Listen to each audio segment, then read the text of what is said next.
ہر علم والے سے دوسرا علم والا بڑھ کر ہے۔ برادران یوسف نے کہا کہ اگر اس نے چوری کی ہو تو جو کچھ عجب نہیں کہ اس کے ایک بھائی نے بھی پہلے چوری کی تھی۔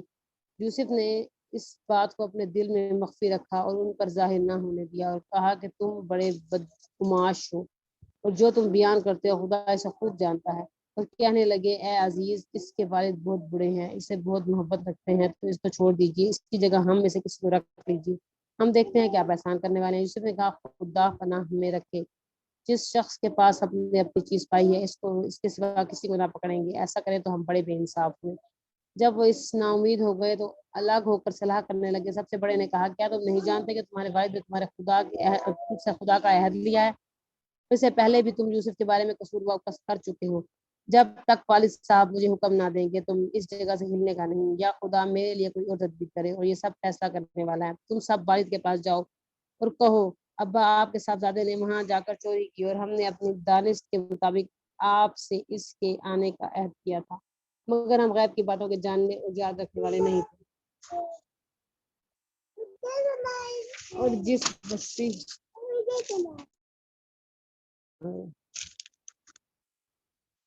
جس بستی میں ہم ٹھہرے تھے وہاں سے یعنی اہل مصر سے جب قافلے میں آئے اس دریافت کر لیجیے اور ہم اس بیان میں بالکل سچے ہیں۔ جب انہوں نے یہ بات یعقوب سے آ کر کہی تو انہوں نے کہا حقیقت یوں رہی ہے، بلکہ یہ بات تم اپنے دل میں بنا لی ہے تو صبر ہی بہتر ہے۔ جب عجب نہیں کہ خدا ان سب کو میرے پاس لے آئے، بے شک وہ دانا اور حکمت والا ہے۔ پھر ان کے پاس سے چلے گئے اور کہنے لگے ہائے افسوس یوسف، ہائے افسوس، رنج و علم میں ان کی آنکھیں سفید ہو گئی، ان کا دل غم سے بھر رہا تھا۔ بیٹے کہنے لگے واللہ اگر آپ یوسف کو اس طرح یاد کرتے رہیں گے تو یہ یا تو بیمار ہو جائیں گے یا جان ہی دے دیں گے۔ انہوں نے کہا کہ میں تو اپنے غم و اند کا اظہار خدا سے کر رہا ہوں، خدا کی طرف سے وہ باتیں جانتا ہوں جو تم نہیں جانتے۔ بیٹا یوں کرو، ایک دفعہ پھر جاؤ یوسف اور اس کے بھائی کو تلاش کرو، خدا کی رحمت سے نا امید نہ ہو، خدا کی رحمت سے بے ایمان لوگ نہیں امید ہوتے ہیں۔ جب وہ یوسف کے پاس گئے اور کہنے لگے عزیز، ہمیں اور ہمارے احیال کو بڑی تکلیف ہو رہی ہے، ہم تھوڑا سرمایہ لائے ہیں، آپ ہمیں اس کے عوض پورا غلہ دے دیجیے اور خیرات کیجیے کہ خدا خیرات کرنے والوں کو ثواب دیتا ہے۔ یوسف نے کہا تمہیں معلوم ہے کہ جب تم نادانی میں پھنسے ہوئے تھے تو تم نے یوسف اور اس کے بھائیوں کے ساتھ کیا کیا تھا؟ اور وہ بولے کہ کیا تم یوسف ہو؟ انہوں نے کہا ہاں میں یوسف ہوں۔ اور دنیا میں اشارہ کرتے ہوئے کہنے لگے یہ میرا بھائی ہے، خدا نے ہم پر احسان کیا، جو شخص خدا سے ڈرتا ہے وہ صبر کرتا ہے تو خدا نے وہ کا اجر ضائع نہیں کرتا۔ وہ بولے خدا نے تم پہ ہم پر فضیلت بخشی اور بے شک ہم خطا کار تھے۔ یوسف نے کہا کہ آج کے دن سے تم پر کچھ عتاب اور ملامت نہیں، خدا تمہیں معاف کرے اور وہ بہت رحم کرنے والا ہے۔ یہ میرا کرتا لے جاؤ اور اسے والد صاحب کے منہ پر ڈال دینا، وہ بینا ہو جائیں گے۔ اپنے تمام اہل ویال کو میرے پاس لیا، اور جب قافلہ مصر سے روانہ ہوا تو ان کے والد کہنے لگے اگر مجھ کو یہ نہ کہو کہ بوڑھا بہک گیا ہے تو مجھے یوسف کی بو آ رہی ہے، اور بولے کہ واللہ آپ اسی قدیم غلطی میں مبتلا ہیں۔ جب خوشخبری دینے والا آ پہنچا تو کرتا یعقوب کے منہ پر ڈال دیا گیا اور وہ بینا ہو گئے۔ بیٹوں سے کہنے لگے کیا میں تم سے نہیں کہا تھا کہ میں خدا کی طرف سے وہ باتیں جانتا ہوں تم نہیں جانتے؟ بیٹوں نے کہا کہ ابا ہمارے لیے ہمارے گناہ کی مغفرت طلب کیجیے، بے شک ہم خطا کار تھے۔ انہوں نے کہا کہ میں اپنے پروردگار سے تمہاری بخشش مانگوں گا، بے شک وہ بخشنے والا مہربان ہے۔ جب یہ سب لوگ یوسف کے پاس پہنچے تو یوسف نے اپنے والدین کو اپنے پاس بٹھایا اور کہا مصر میں داخل ہو جائیے، خدا نے چاہا تو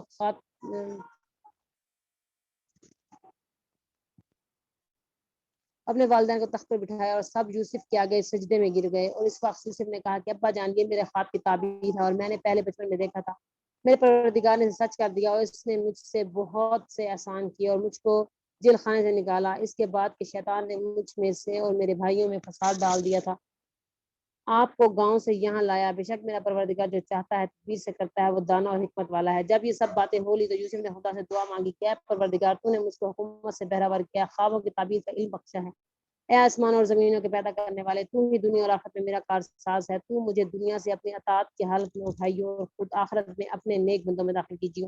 اے پیغمبر یہ اخبار غیب ہے، یعنی کہ غیب کی خبریں ہیں جو ہم تمہاری طرف وہی بھیجتے ہیں۔ اور جب برادران یوسف نے اپنی بات پر اتفاق کیا اور فریب کر رہے تھے تو تم ان کے پاس تو نہ تھے، اور بہت سے آدمی وہ تم کتنی خواہش کرو ایمان لانے والے نہیں، اور تم ان سے ان کے خیر خواہی کا کچھ صلہ بھی تو نہیں مانگتے۔ قرآن اور کچھ نہیں تمام عالم کے لیے نصیحت ہے، اور آسمان اور زمینوں میں بہت سی نشانی ہیں جن پر یہ گزرے ہیں، ان کے لیے اعراض کرتے ہیں اور اکثر خدا پر ایمان نہیں رکھتے مگر اس کے ساتھ شرک کرتے ہیں۔ کیا یہ اس بات سے بے خوف ہو گئے کہ ان پر خدا کا عذاب نازل ہو کر ان کو ڈھانپ لے، کہ ان پر ناگہاں قیامت آ جائے، انہیں خبر بھی نہ ہو؟ کہہ دو کہ میرا راستہ تو یہ ہے کہ خدا کی طرف بلاتا ہوں، عذرائے یقین برہان سوچ سمجھ بوجھ کر۔ میں بھی لوگوں کو خدا کی طرف بلاتا ہوں، میرے جو پیرو ہیں بھی، میرے جو پیروکار ہے وہ بھی، اور خدا پاک ہے، میں شرک کرنے والوں میں سے نہیں ہوں، اور ہم نے تم سے پہلے بستیوں کے رہنے والوں میں سے اسی مرد ہی بھیجے تھے جن کی طرف ہم وہی بھیجتے تھے۔ کیا ان لوگوں نے ملک میں سیر و سیاحت نہیں کی کہ دیکھ لیں کہ جو لوگ ان سے پہلے تھے ان کا انجام کیا ہوا؟ متقینوں کے لیے آخرت کا گھر بہت اچھا ہے، کیا تم سمجھتے نہیں؟ یہاں تک کہ جب پیغمبر نا امید ہو گئے، انہوں نے خیال کیا کہ اپنی نصرت کے بارے میں جو بات انہوں نے کہی تھی اس میں وہ سچے نہ نکلے تو ان کے پاس ہماری مدد آ پہنچی، پھر جیسا ہم نے چاہا بچا دیا، اور ہمارا عذاب اتر کر گناہوں سے پھرا نہیں کرتا۔ ان کے قصے میں عقل مندوں کے لیے عبرت ہے، اور یہ قرآن ایسی بات نہیں ہے جو اپنے دل سے بنائی گئی ہو، بلکہ یہ کتابیں اس سے پہلے نازل ہوئی ہیں۔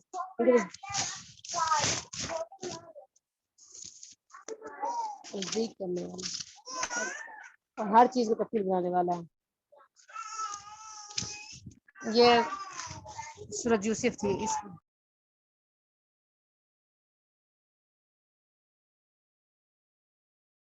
6 میں احسان کی روش اختیار کرنے کا حکم دیا۔ یوسف محسن تھے اور ان کو پہلے قحط سے تخت تک ان کے احسان کی وجہ سے بتایا دیا۔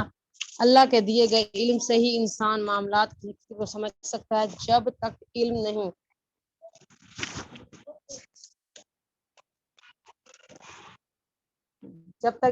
حکمت نہیں آئے گی، کیونکہ علم سے ہی انسان معاملات کی حقیقت کو سمجھ سکتا ہے۔ جب تک علم نہیں لیں گے حکمت نہیں آئے گی، اور حکمت نہیں آئے گی تو آپ معاملات کو بہترین طریقے سے نہیں سمجھ سکیں گے۔ اور اللہ علم والا ہے، اور یہ بات ہمیں اس بارے میں بلکہ اس صورت میں جگہ جگہ ملتی ہے کہ حضرت یوسف اور حضرت یعقوب کو بہترین طریقے سے بچا کر رکھا گیا مختلف فتنوں سے۔ اللہ اپنی تدبیر سے مومنوں کی مدد فرماتا ہے۔ اس کا میسج بھی ہمیں سورۃ یوسف سے ملتا ہے، جب اس نے اپنے انبیاء کرام کی مدد کی اور وہ اس پر قادر بھی ہے۔ اللہ الزامات کی حقیقت کو خوب جانتا ہے۔ اللہ حضرت یوسف پر الزامات لگائے گئے، بنیامین پر الزامات لگائے گئے۔ اللہ تعالیٰ جانتا ہے ان الزامات کے پیچھے کتنی بڑی خیر ملتی ہے۔ اگر بندہ صبر کر لے اور سچا بندہ ہو، ان پہ جھوٹی بات لگ جائے، اس پر غم نہ کیجیے، بس اس کو پی جائیے۔ تو یوسف علیہ السلام کی طرح پوری بات دوسرے رکوع کے اندر، یہ ساری بات جو کی ہم نے دوسرے بار میں ڈسکس کی ہے۔ سوری، پریشانی اور غم کا تذکرہ صرف اللہ ہی سے کرنا چاہیے۔ اور 83 میں کہ میں تو بس صبر ہی کروں گا، حضرت یوسف کا یہ بات ہے۔ 86 میں اللہ سے دعا کرنا ہے، اللہ کی طرف ہی دعوت دینا ہے، لوگوں کو خبردار کرنا ہے، اور انذار بہت بڑی نعمت ہے اگر اللہ عطا فرما دے۔ انبیاء کرام میں سے ہر ایک منذر تھا، اور جو لوگ دعوت تبلیغ کرتے ہیں ان سے بھی اللہ یہی کام لیتے ہیں۔ آگے سورۃ رعد ہے۔ سورۃ رعد کا جو پہلا میسج ہے لوگوں کو خبردار کرنا ہے، اللہ کی صفات پر غور و فکر کرنا ہے، اللہ کی رضا کے لیے کام کرنا ہے۔ اللہ اپنے عہد کو پورا کرنے کا حکم دیتے ہیں۔ جب اللہ سے کیے ہوئے عہد کو پورا نہیں کریں گے تو دنیا والوں سے عہد کیسے پورا کریں گے؟ تو انسان کو ہمیشہ لا الہ الا اللہ کہہ کر وعدے پورے کرنے چاہیے۔ یہ پیغام تھا آیت نمبر 11 کا، اور اس میں کیا ہے کہ اللہ تعالیٰ تب تک اس قوم کی حالت نہیں بدلتا جب تک وہ خود اپنی حالت نہ بدلے۔ یہ آیت نمبر 11 ہے، اس کو آپ ریڈ کر لیں۔ اللہ ہمیں حالت بدلنے کی توفیق عطا فرمائے۔ اور اگلا آیت نمبر 23 میں حق کو قبول کرنے والے ابدی باغوں میں داخل ہوں گے، اور فرشتے کے دروازے پر کھڑے ہوں گے اور ان کو پاس بلائیں گے اور سلامتی بھیجیں گے۔ اللہم اجعلنا منہم، یہ دعا کیجیے اللہ ہمیں ان میں شامل کر دے۔ اللہ کی طرف رجوع کرنا ہے، اللہ کی طرف بلانا ہے، اللہ کے پیغام کو پہچاننا ہے۔ نبیوں کا یہ مشن تھا جو آپ ہمیں بھی جاری رکھنا ہے۔ آگے سورۃ ابراہیم شروع ہوتی ہے، اس میں اللہ کی طرف بلانا، اللہ کو پیغام پہنچانا، لوگوں کو اندھیرے سے نکال کر روشنی میں لانا، اللہ پر بھروسہ کرنا، اللہ کے سامنے کھڑے ہونے کا خوف رکھنا، یہ میسج سورۃ ابراہیم کے ہیں۔ اور سورۃ ابراہیم کی آیت نمبر 22 میں شیطان کی سپیچ ہے، یہ آج ہی پڑھ لیجئے تاکہ بعد میں حسرت نہ ہو کہ ہم کس کی بات مان رہے ہیں۔ آیت 24 اور 26 تک کلمہ طیبہ کو قبول کر کے کلمات خبیثہ کے مقابلے میں اٹھنا ہے، کلمہ طیبہ پہ عمل کرنا ہے، کلمہ خبیثہ سے باہر نکلنا ہے، اور نماز قائم کرنی ہے۔ حضرت ابراہیم کو ایک گھر میں آباد کیا گیا، اور اور اس کے مقاصد کے بارے میں آیت نمبر 37 میں آیا ہے کہ اے اللہ میں اس گھر میں اپنی اولاد کو بسانا ہے، ربنا یقیم الصلاۃ، آج ہم اپنی اولادوں کو بھی اپنی زندگیوں میں ہی اللہ کے کام پہ لگا دیں، کھلے اور چھپے میں خرچ کرنا ہے اللہ کی رضا کے لیے۔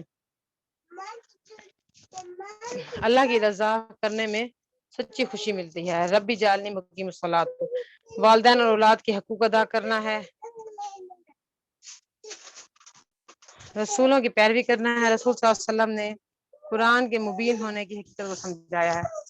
اس کے عمل کی 5 باتیں ہیں۔ قصہ یوسف سے سبق لینا ہے اور نفس مطمئنہ پر چلنا ہے، صبر جمیل، توکل، شکر اور کامیابی کے کام کرنے ہیں، اللہ تعالیٰ کو ہر حال میں شکر ادا کرنا ہے، اللہ کا ذکر کرنا ہے، محسنین کی صفات کو اپنانا ہے، معاف کرنا ہے، بدلہ نہیں لینا، معاف کرنا اور بدلہ نہیں لینا۔ یہ سبق ہمیں اس صورت سے ملتا ہے، اور اللہ کی تسبیح ہر وقت کرنی ہے، اور شجرہ طیبہ بننا ہے، شجرہ طیبہ جس سے ہمیں بھی فائدہ ہو اور لوگوں کو بھی فائدہ ہو۔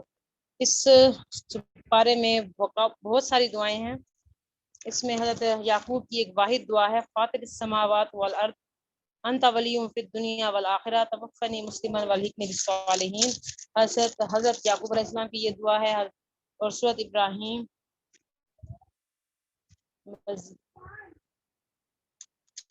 مزید سورۃ ابراہیم میں 2 دعائیں ہیں، رب جعلنی مقیم الصلاۃ من ذریتی ربنا تقبل دعا ربنا اغفر لی ولوالدی وللمؤمنین یوم یقوم الحساب۔ حضرت ابراہیم کی دعائیں ہیں جو ہمیں اس پارے سے ملتی ہیں، اور اس پارے میں بہت کچھ ہے سمجھنے کے لیے۔ اللہ تعالیٰ ہمیں اس پہ عمل کرنے اور سمجھنے کی توفیق عطا فرمائے۔ وآخر دعوانا الحمد للہ رب العالمین، والسلام علی المرسلین، اما بعد، اعوذ باللہ من الشیطان الرجیم۔